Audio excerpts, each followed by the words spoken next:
دوستو، حضرت یوسف علیہ السلام کے بارے میں سبھی جانتے ہیں کہ وہ اللہ تعالیٰ کے عظیم پیغمبر ہیں اور حضرت یعقوب علیہ السلام کی اولاد ہیں۔ جب نبی کریم صلی اللہ علیہ وآلہ وسلم سے پوچھا گیا کہ کریم یعنی عزت والا کون ہے، تو آپ صلی اللہ علیہ وآلہ وسلم نے فرمایا کریم بن کریم بن کریم بن کریم، یعنی یوسف بن یعقوب بن اسحاق بن ابراہیم علیہ السلام۔ مطلب یہ کہ نبی بن نبی بن نبی بن نبی۔ یہ یوسف علیہ السلام کی شان ہے کہ خود بھی کریم، باپ بھی کریم، دادا بھی کریم اور پردادا بھی کریم۔ اس سے بڑھ کر عزت افزائی کیا ہو سکتی ہے؟ یہ ہے حضرت یوسف علیہ السلام کی شان۔ آج کی اس ویڈیو میں ہم آپ کو یوسف علیہ السلام کی قبر مبارک کے بارے میں بتائیں گے کہ آپ کی قبر مبارک کا راز کیا ہے۔ ویڈیو بہت دلچسپ اور معلوماتی ہونے والی ہے، اس لیے ویڈیو کو آخر تک لازماً دیکھیں۔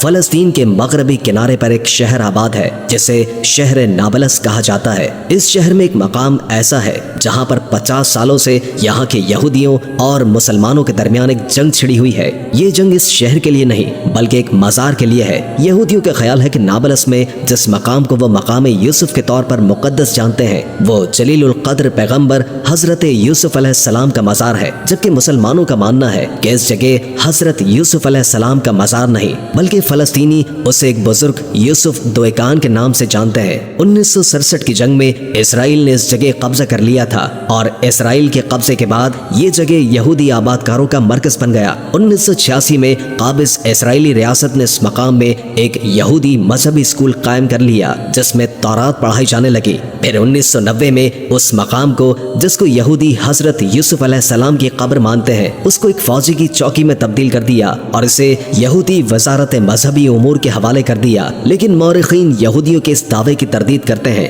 اور ان کا کہنا ہے کہ نابلس میں موجود قبر 200 سال سے زیادہ پرانی نہیں ہے، اور بعض تاریخی دستاویزات سے معلوم ہوتا ہے کہ یہ قبر اسلامی دور خلافت میں بنائی گئی ہے۔ یہودیوں کے لیے یہ مقام انتہائی اہم اور مقدس ہے جہاں یہ لوگ عبادت کرتے ہیں۔ لیکن اگر مسلمانوں کے مطابق یہ قبر حضرت یوسف علیہ السلام کی نہیں ہے تو پھر حضرت یوسف علیہ السلام کی قبر کہاں پر ہے؟ حدیث شریف میں آتا ہے کہ اللہ تعالیٰ نے ہر نبی کو خوبصورت چہرے اور بہترین آواز والا بنا کر مبعوث فرمایا، اور تمہارے نبی یعنی حضرت محمد صلی اللہ علیہ وآلہ وسلم ان سب میں سب سے زیادہ خوبصورت چہرے والے اور سب سے اچھی آواز والے ہیں۔ پھر فرمایا گیا کہ حضرت یوسف علیہ السلام کو نصف حسن سے نوازا گیا تھا، یعنی حضرت محمد صلی اللہ علیہ وآلہ وسلم کے حسن کا آدھا حسن اللہ نے حضرت یوسف علیہ السلام کو عطا کیا۔ حضرت یوسف علیہ السلام کے قصے کا ذکر قرآن میں ہے کہ کیسے آپ کے سوتیلے بھائیوں نے آپ کو حسد کی وجہ سے کنویں میں ڈالا اور کیسے آپ اس کنویں سے نکل کر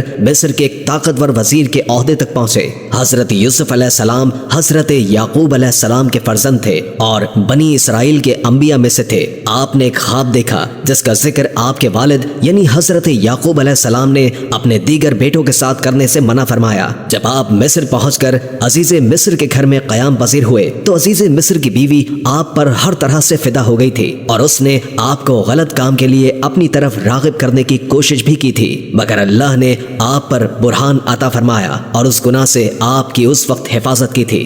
اس کے بعد آپ کو جیل میں قید کر لیا گیا۔ اللہ سبحانہ و تعالیٰ نے آپ کو نبوت عطا فرمائی۔ آپ خوابوں کی تعبیر بھی جانتے تھے اور آپ نے نبوت پر فائز ہونے کے ساتھ ساتھ چند سال تک مصر پر حکومت بھی کی۔ آپ نے اپنے والد اور اپنی والدہ اور اپنے تمام بھائیوں کو مصر بلوایا اور وہ آپ کے ساتھ مصر میں قیام پذیر رہے۔ قرآن میں ایک سورہ کا نام بھی سورہ یوسف ہے جس میں آپ کے حالات زندگی تفصیل سے بیان ہوئے ہیں۔ حضرت یوسف علیہ السلام کی عمر 120 سال تک بتائی گئی ہے اور کہا جاتا ہے کہ آپ فلسطین میں دفن ہوئے، لیکن آپ کی قبر مبارک فلسطین میں نہیں بلکہ دریائے نیل میں تھی۔ اب حضرت یوسف علیہ السلام کو دریائے نیل میں کیوں دفن کیا گیا؟ اس کے پیچھے ایک دلچسپ داستان ہے۔ روایات میں آتا ہے کہ حضرت یوسف علیہ السلام کے وصال کے بعد آپ کے چاہنے والوں میں اختلاف ہو گیا کہ حضرت یوسف علیہ السلام کو کہاں دفن کیا جائے۔ مصر کے عوام کا آپ سے محبت کا یہ عالم تھا کہ ہر کوئی یہ چاہتا تھا کہ سیدنا حضرت یوسف علیہ السلام کو ان کے محلے میں دفن کیا جائے تاکہ ان کے محلے میں خیر و برکت رہے۔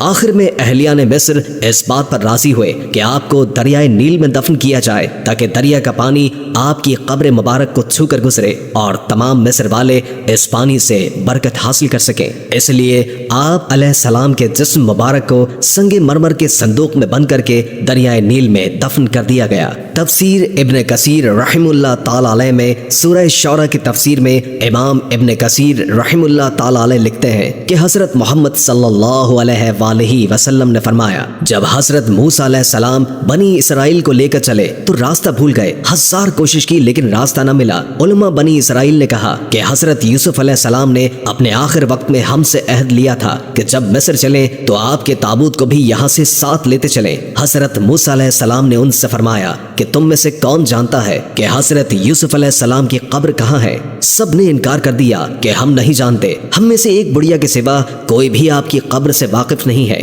آپ علیہ السلام نے اس بڑھیا کے پاس جا کر فرمایا کہ مجھے حضرت یوسف علیہ السلام کی قبر دکھاؤ، تو اس بڑھیا نے کہا کہ ہاں میں دکھا دوں گی، لیکن پہلے اپنا حق لے لوں۔ حضرت موسیٰ علیہ السلام نے فرمایا کہ تو کیا چاہتی ہے؟ تو اس نے کہا میں چاہتی ہوں کہ جنت میں آپ کا ساتھ مجھے میسر ہو۔ آپ علیہ السلام پر اس کا سوال بڑا بھاری پڑا تو اس وقت وحی آئی کہ اس کی بات مان لو، اس کی شرط منظور کر لو۔ وہ بڑھیا آپ کو ایک جھیل کے پاس لے گئی جس کے پانی کا رنگ بھی تبدیل ہو گیا تھا، اور اس بڑھیا نے کہا کہ اس کا پانی نکال ڈالو۔ جب پانی نکال دیا گیا تو زمین نظر آنے لگی، تو اس نے کہا کہ اب یہاں کھودو۔ کھودنا شروع کیا تو ایک قبر ظاہر ہوئی جس میں ایک تابوت رکھا ہوا تھا۔ حضرت موسیٰ علیہ السلام وہ تابوت نکال کر اپنے ساتھ فلسطین لے گئے اور حضرت اسحاق علیہ السلام اور حضرت یعقوب علیہ السلام کے برابر لا کر ان کو دفن فرما دیا۔ محترم دوستو، حضرت یوسف علیہ السلام کی قبر مبارک آج بھی ایک راز ہے۔ کئی مسلمان دانشوروں کا خیال ہے کہ آخری پیغمبر حضرت محمد صلی اللہ علیہ وآلہ وسلم کے سوا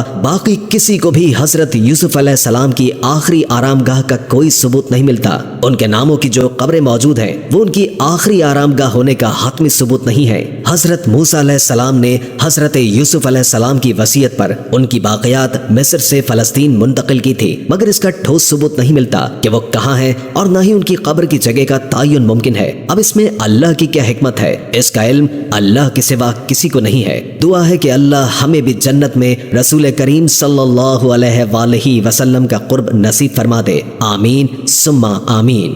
ویڈیو کے آخر میں ایک بار درود شریف پڑھنا مت بھولیں۔ امید ہے کہ آج کی یہ ویڈیو آپ کو کافی معلوماتی لگی ہوگی اور اس سے بہت کچھ جاننے کو ملا ہوگا۔ اگر ویڈیو اچھی لگے تو لائک کر کے ہمارے چینل کو سبسکرائب کر دیں اور کامنٹ باکس میں کامنٹ کر کے اپنی آرا سے بھی آگاہ کیجیے، اور بیل آئیکن کو کلک کر دیں تاکہ ہماری نئی آنے والی ویڈیوز کا آپ کو پتہ چلتا رہے۔ اگر زندگی رہی تو ایک اور ویڈیو کے ساتھ انشاءاللہ حاضر ہوں گے۔ ابھی ہمیں اجازت دیجیے، اللہ حافظ۔